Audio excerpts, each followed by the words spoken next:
HMPV human Meta Numa व्हायरसच्या गोष्टी आता युट्यूबवर ऐकायला येतील, त्याच्या बातम्याही सगळ्यांना ऐकायला मिळत आहे.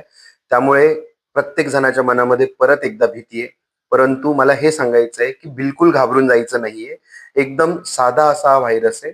असे हजारो व्हायरस आपल्या आजूबाजूला पहिल्यापासून आहेत. हा HMPV पण 2001 पासून आपल्या आजूबाजूला आहे.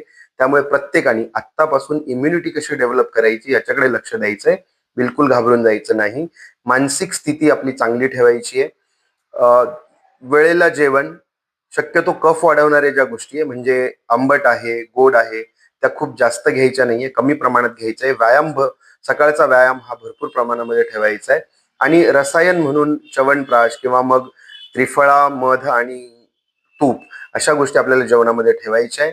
आणि मन जेवढं आपण स्वस्थ ठेवू तेवढा हा व्हायरस एकदम इझिली आपण रोखू शकतो.